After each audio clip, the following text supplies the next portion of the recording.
Once again, you are most welcome to YouTube channel of English Guru SK sir. दोस्तों, मुझे आप लोगों का बेहद प्यार मिल रहा है, वीडियोस पर लाइक्स और कमेंट्स मिल रहे हैं। मुझे बड़ी खुशी हुई कि आप लोगों को मेरे वीडियोस पसंद आ रहे हैं।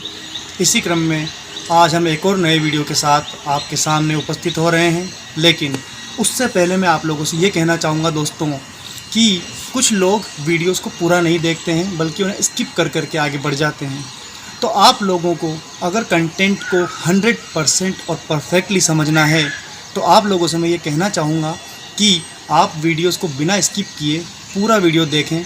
साथ ही साथ कुछ सेंटेंस की प्रैक्टिस आप घर पे भी करें, क्योंकि कई बार मैं सेंटेंस दे नहीं पाता हूँ आप लोगों को प्रैक्टिस के लिए।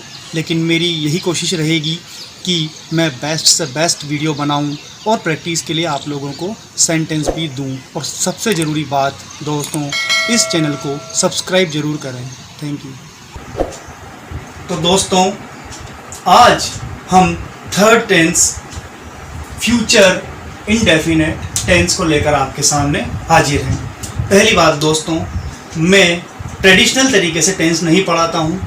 आप लोगों ने भी देखा होगा, जब आप लोग स्कूल्स में पढ़े होंगे या कोचिंग्स में पढ़े होंगे, तो एक ट्रेडिशनल जो पैटर्न है लोगों ने वो अपनाया हुआ है। दैट इज़ प्रेजेंट के पूरे टेंस करवाए जाते हैं। Present indefinite, present continuous, present perfect, then present perfect continuous और इसी तरह से आगे के।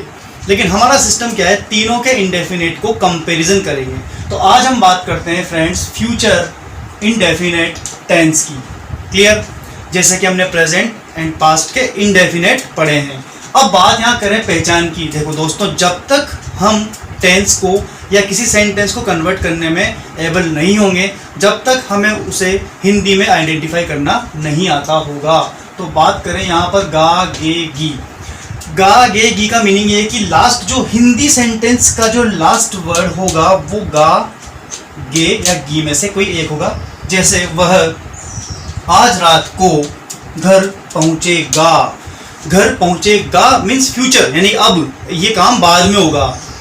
दोस्तों एक बात और, जब मैंने आपको टेबल बताई थी हेल्पिंग वर्ब वाली, तो मैंने आपको बताया था, जो कीवर्ड्स बताए थे कि ये गा गे गी के लिए विल शैल का यूज हम करते हैं। तो सीधी सीधी बात ये है कि विल शैल का यूज फ्यूचर टेंस में होगा ही होगा। और एक और बात जो बहुत कम लोगों को पता है, हम सब जानते हैं कि टेंस 3 तरह के होते हैं, बट एक्चुअली टेंस 2 ही तरह के होते हैं, प्रेजेंट एंड पास्ट। फ्यूचर जैसा कोई पार्ट नहीं होता है। केवल प्रेजेंट टेंस के अंदर विल और शैल का यूज करके ही फ्यूचर बनाया जाता है। कैसे? देखिए, सब्जेक्ट, थोड़ी देर के लिए हम इसे भूल जाएं तो subject, first form and object, ये तो प्रेजेंट टेंस का पैटर्न है, अगर आप लोगों ने याद किया होगा। सिर्फ यहाँ विल शैल का यूज करने से क्या बन गया? फ्यूचर। तो इसका जो अफर्मेटिव का पैटर्न बनेगा वो प्रेजेंट टेंस वाले पैटर्न में मेन वर्ब से पहले विल शैल लगा करके ही बनेगा। यानी subject plus will shell plus first form plus object. EW का मतलब है एक्स्ट्रा वर्ड्स जो बच जाते हैं। हमारा सबसे बड़ा और मेन काम होना चाहिए सेंटेंस को ट्रांसलेट करते टाइम, हम सिर्फ इन चीज़ों को सबसे पहले ढूंढें, सब्जेक्ट को, हेल्पिंग वर्ब को, मेन वर्ब को और ऑब्जेक्ट को। फिर जो भी वर्ड बच जाते हैं, चाहे सेंटेंस कितना भी बड़ा क्यों ना हो, उसे उन वर्ड्स को हम बाद में एक एक करके अरेंज करते हैं। और इसको आज हम एक एग्जांपल से समझेंगे। पहले हम पैटर्न को समझ लेते हैं। अब आप लोगों को पता है कि नोट हमेशा 3rd नंबर पर आता है, तो नेगेटिव का जो पैटर्न बनेगा वो सब्जेक्ट प्लस विल और शैल plus not plus first form plus object plus extra words. और ये इसी टेंस में नहीं दोस्तों, ये कंफ्यूज मत होना कि ये इसी में लिखा है तो इसी में नहीं, सभी सेंटेंस सभी टेंस में यही होता है, एक्स्ट्रा वर्ड्स बाद में ही लिखे जाते हैं। इंट्रोगेटिव की बात हम करें तो हमेशा आपको पहले भी मैंने बताया है कि विल शैल यानी कि हेल्पिंग वर्ब को सब्जेक्ट से पहले लिखकर हम इंट्रोगेटिव बनाते हैं। बाकी पैटर्न में कोई चेंज नहीं होता है। इसी तरह से इंट्रोगेटिव नेगेटिव की बात अगर हम करें तो हेल्पिंग वर्ब तो पहले लिखनी ही है, then subject, then not 3rd number पर आ जाएगा और वही V1 object and extra words. Clear friends? वैसे अब आप लोगों को पैटर्न्स समझ में आने लग गए होंगे, क्योंकि हमने प्रेजेंट और पास्ट पढ़ा है। अब हम बात करें कंफ्यूजन की कोई ज़रूरत नहीं है कि शैल और विल कहाँ कहाँ यूज़ होते हैं। सिर्फ आई और वी दो प्रोनाउन के साथ ही हम शैल का यूज़ करेंगे। इसके अलावा जितने भी जो प्रोनाउन एंड नाउन्स और जो सब्जेक्ट बचे हैं उनके साथ हम विल का यूज़ करेंगे। एक और मोस्ट इम्पोर्टेंट बात यहाँ पर ध्यान देने वाली है फ्रेंड्स कि इंग्लिश ग्रामर की बात हम करते हैं, रिटन इंग्लिश की हम बात कर रहे हैं तो ही शैल का यूज़ है। अदरवाइज अगर हम सिर्फ जनरली कॉन्वर्सेशन की बात करें, स्पोकन इंग्लिश की, तो केवल विल का ही यूज़ किया जाता है, चाहे प्रोनाउन या सब्जेक्ट कोई भी हो। Clear friends?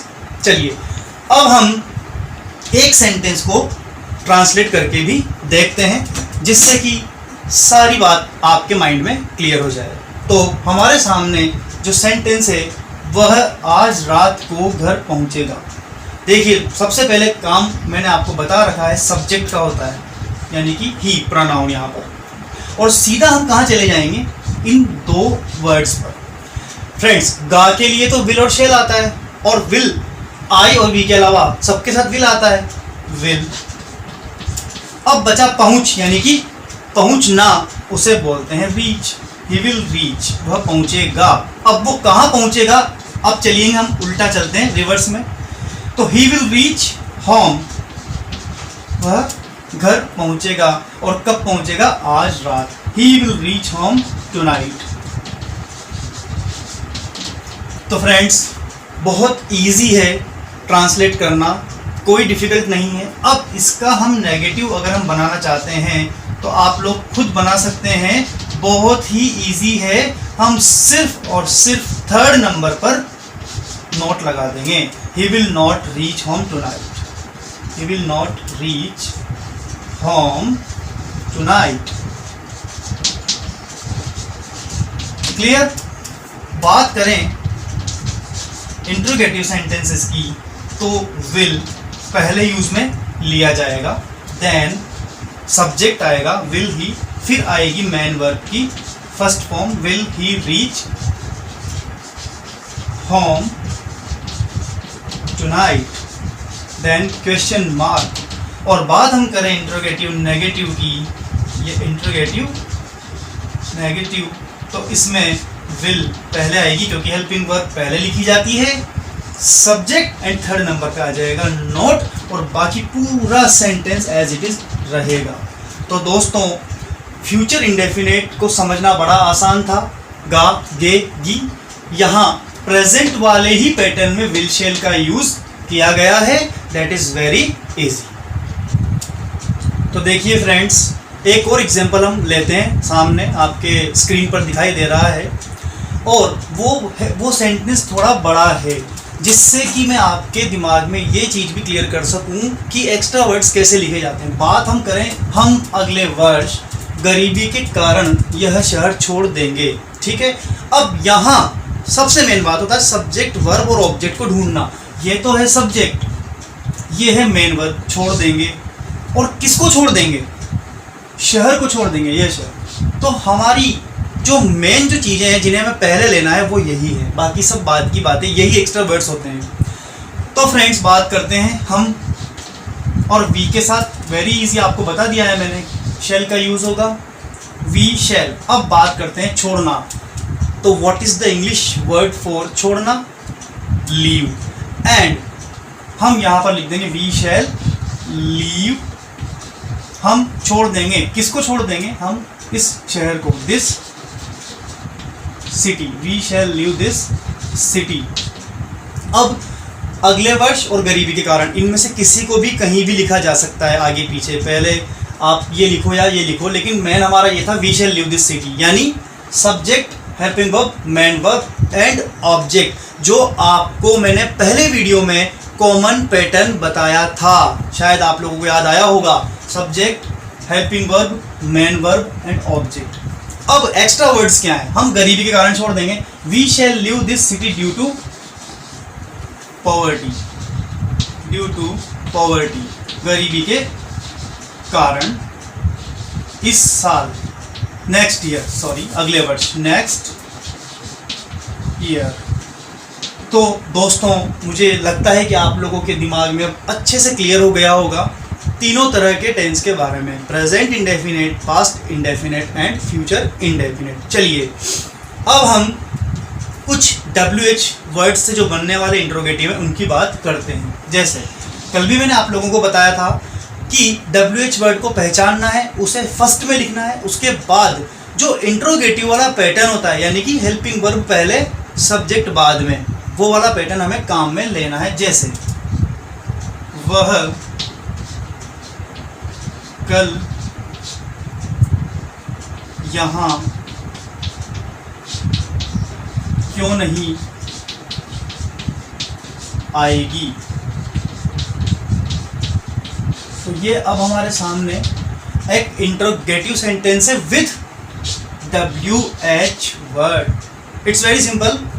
Yesterday I told you in my previous video that ये जो क्यों वर्ड है इसको हम पहले लिखेंगे why. क्लियर? why. अब इसके बाद सीधा सीधा है कि आएगी तो मेन वर्ब है, लेकिन इससे पहले क्या आएगा? हेल्पिंग वर्ब, why will और subject, why will she. Okay, why will she not come here tomorrow. अब दोस्तों थोड़ा सा आपको ये वाला डिफिकल्ट लग रहा होगा, तो मैं आपको दोबारा धीरे धीरे बताऊंगा। देखिए सबसे पहले हम लिखते हैं WH वर्ड। WH वर्ड के बाद में आनी चाहिए हेल्पिंग वर्ब, हेल्पिंग वर्ब के बाद आना चाहिए सब्जेक्ट, और सब्जेक्ट के बाद में आना चाहिए नेगेटिव वर्ड यानी कि नॉट। अब आप कहेंगे कि सर नॉट तो हमेशा थर्ड नंबर पे यूज़ किया जाता है, ये तो 1 2 3 4th नंबर पे आ गया। तो इसका सीधा सीधा ये है कि पहली बात तो ये थर्ड पर ही माना जाएगा क्योंकि ये इंट्रोगेशन का ही काम कर रहा है। दूसरी बात, हम इसे ऐसे भी लिख सकते थे, वाई विल और नॉट को मिलाकर वैसे भी वॉन्ट बनता है, why won't she come here tomorrow. ठीक है, ये पूरा नहीं लिख रहा हूँ मैं, तो ऐसे भी लिखा जा सकता है। तो नॉट वैसे भी थर्ड नंबर पे है और वैसे भी वो वहाँ थर्ड नंबर पे ही माना जाएगा। It's very easy and simple. तो why will she not come here tomorrow, तो हम क्या करते हैं, पहले लिखते हैं हम WH वर्ड, उसके बाद लिखी जाती है हेल्पिंग वर्ब, उसके बाद सब्जेक्ट। अगर इस सेंटेंस में नेगेटिव नहीं होता, वह कल यहाँ क्यों आएगी, तो बनता why will she come here tomorrow, लेकिन क्योंकि नहीं भी था इसलिए नोट लगा दिया। तो हमारा ये जो WH वर्ड वाला होता है वो भी बड़ा इजी होता है। चलो एक और एग्जांपल लेते हैं यहाँ पर, तुम अब अंग्रेजी कहाँ पढ़ोगे, कहाँ पढ़ोगे। ठीक है दोस्तों, ये भी एक इंट्रोगेटिव सेंटेंसेस है। किसके साथ है ये? WH वर्ड के साथ। दोस्तों कहाँ को इंग्लिश में क्या कहते हैं? वेयर। ठीक है, अब इसी पैटर्न से चलते हैं। WH then helping verb will, then subject you, where helping verb subject you. ठीक है, अब आएंगे हम लास्ट में, वेयर विल यू पढ़ोगे, स्टडी या फिर रीड। ये आ गया आपके पढ़ने की English word study, where will you study. क्या बचा अब? अंग्रेजी, English, where will you study English, तुम अंग्रेजी कहाँ पढ़ोगे। थोड़ा सा आप लोगों को इन वालों में प्रॉब्लम आ सकती है क्योंकि जनरली हमारा दिमाग इन पैटर्न्स तक सीमित रह जाता है, लेकिन अगर हम प्रैक्टिस करेंगे तो definitely you will be able to convert all the sentences into English. So that's why I am going to tell you some practice sentences. Okay? तो दोस्तों अब आपको क्या करना है, ये आपके प्रैक्टिस के लिए इस सेंटेंस के तो बाकी के 3 आपको बनाने हैं, negative, interrogative and interrogative negative, जो कि मैंने आपको नहीं बताए हैं जानबूझकर। दूसरी बात, आपको स्क्रीन पर कुछ प्रैक्टिस के लिए सेंटेंस दिए गए हैं, आप उनकी प्रैक्टिस घर पे जरूर करना। आप चाहें तो उसका स्क्रीनशॉट ले सकते हैं। तो दोस्तों आज मैंने आपको फ्यूचर इंडेफिनिट टेंस के बारे में बताया है। अब हमारी अगली क्लास जो रहेगी वो present, past and future indefinite tense की प्रैक्टिस क्लास रहेगी। उम्मीद करता हूँ आपको तीनों तरह के टेंस अच्छी तरह से समझ में आए होंगे। बस आप मेरे चैनल को सब्सक्राइब जरूर कीजिए, लाइक, कमेंट एंड शेयर करते रहिए। Thank you.